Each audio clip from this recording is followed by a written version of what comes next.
We are back at some work on the Corvette, and I made, all right, some of y'all are gonna find this funny, some of y'all are gonna find this hilarious. I made a crazy mistake when I installed these lowering bolts, and we're gonna talk about that. But first, I always forget to hook up my battery tuner. This thing's been sitting for like a week, I think, week and a half. It's all the way down there. I need to get into a better habit of keeping this thing plugged up. But I forget sometimes, just like I forgot to do this thing that I was supposed to do, and now we're fucked. Plugged up, we're good to go. But I just saw this, and I don't know if I'm tripping or not, but my tensioner looks like it's not supposed to look like that, is it? I genuinely don't know. I've never really looked. It looks like it's like pushed out a little bit. I know that's not the balancer's fault, because the balancer, I replaced that when I got the car, so that should not be an issue whatsoever. But that looks a little off. But I do need to replace this anyway. I have one that I have saved. I'm gonna get that ordered probably and just get that replaced. It looks fairly easy. I assume you just loosen this piece here to relieve tension, I guess. And then you can just undo these two bolts here, one down there, one up here. And I think that just pops out. This whole thing pops out. And you just pop the new one in. At least that's what I assume. That's what it looks like. So, pretty easy.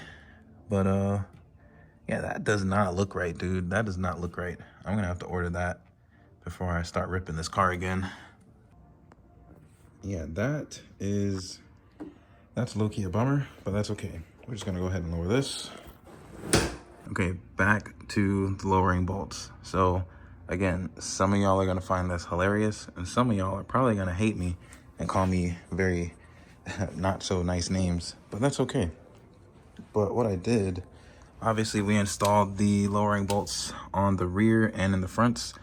Fronts are perfect, and this side is the passenger rear. It is also perfect.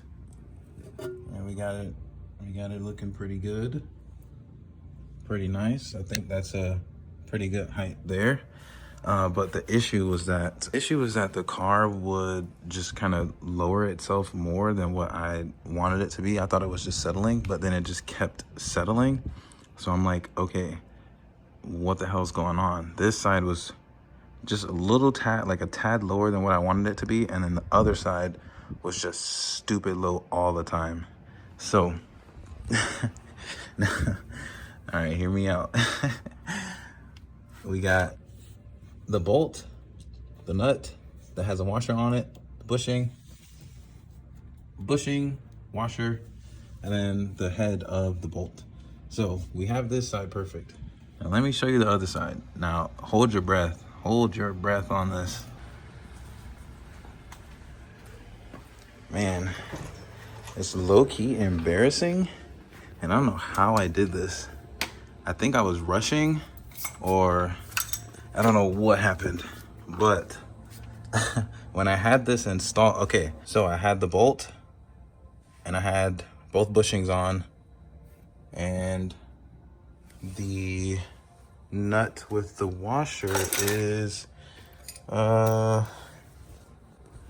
somewhere. Oh, it's still on here. It's still on here because I'm trying to pop this damn thing out.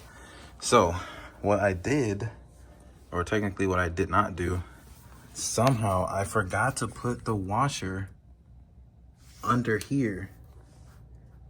So the bolt is shoved deep into that bushing.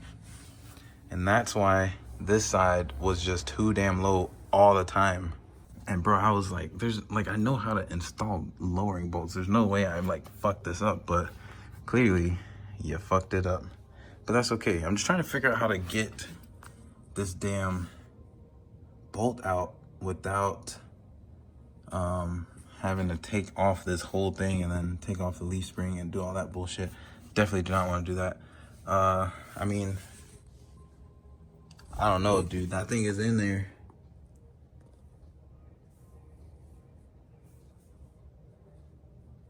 That thing is in there. So I've been trying to just pop it off. I had my jack up against the leaf spring, and I was trying to use this to push the bolt downward. Okay, so I'm gonna try a couple of things. That bushing underneath there is absolutely cooked anyway, so luckily I have some other bushings that I can replace it with, so that's not an issue. But I think we're gonna use this socket remover again, and I'm just gonna see if this works because I have an idea. And guess what? It just popped right out. I could kiss this thing if it wasn't gonna give me cancer. I say as I'm touching all over it, but it just popped out. We had to be an idiot before we were a genius, because I am a genius, but I'm also an idiot. All right, again, I know y'all are gonna call me stupid, and I know, I get it. This was so stupid, but the bolt is wedged in there. So this bushing is absolutely cooked because I was trying to pry it out. So I don't know. We'll see. I'm gonna have to see how I can get this out. Probably just cut it up and then use one of my extra bushings because I have some extras, so should be fine. And I mean, unfortunately, we have to be an idiot, but can't complain, you know. We're chilling in the garage. We got the TV on. We're just chilling, prying this bolt out of this bushing. Can't complain. JK, bro, after like 10 seconds of doing that, I was like, dude, I could just whack this with a mallet and pop it out. So that's what I did in like 5 seconds. So we're good. Easy. All right, and just like that, we are good. So,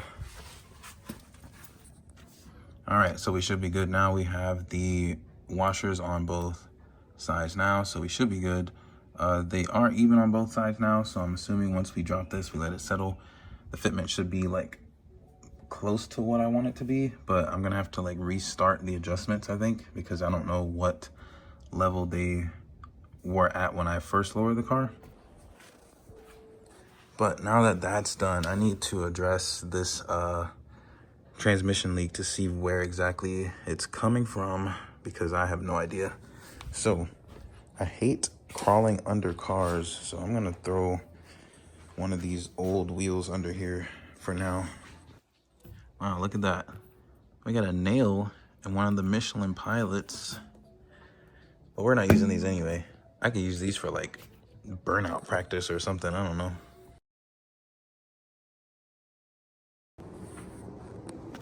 All right, so I low-key have a little dilemma.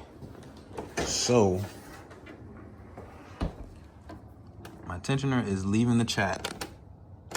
Leaving the chat, I need to order a new one. I said I was gonna do that like months ago and I never did. We need to get that fixed because that is just slowly falling off.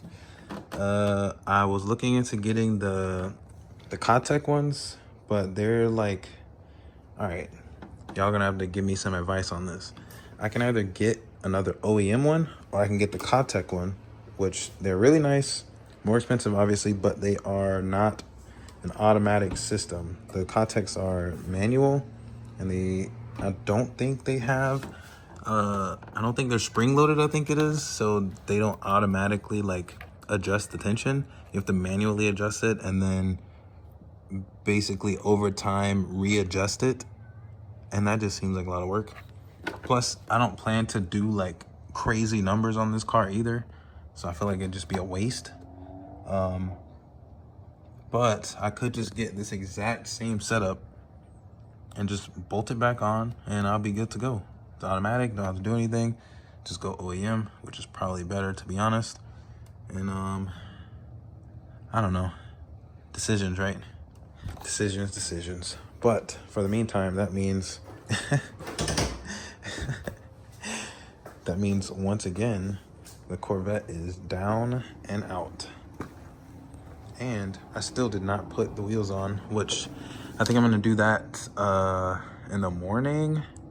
I don't want to be running this car too much if my tensioner's like failing. So the least I can do is turn it on and check the height, make sure the height is a good height. But I don't know, we'll see. Anybody want an old alternator? Because I got one for you. Hoping that that I put this at the right height. Only one way to find out, and that is to lower it, but we got both sides even, or as even as I could get them, and then we should be good to go. I can finally get rid of these tires because I think I'm gonna just put them on the curb, but I think Costco takes tires, so probably get rid of those. Take this to the junkyard over the weekend. So we have a lot of work cut out for us, I think.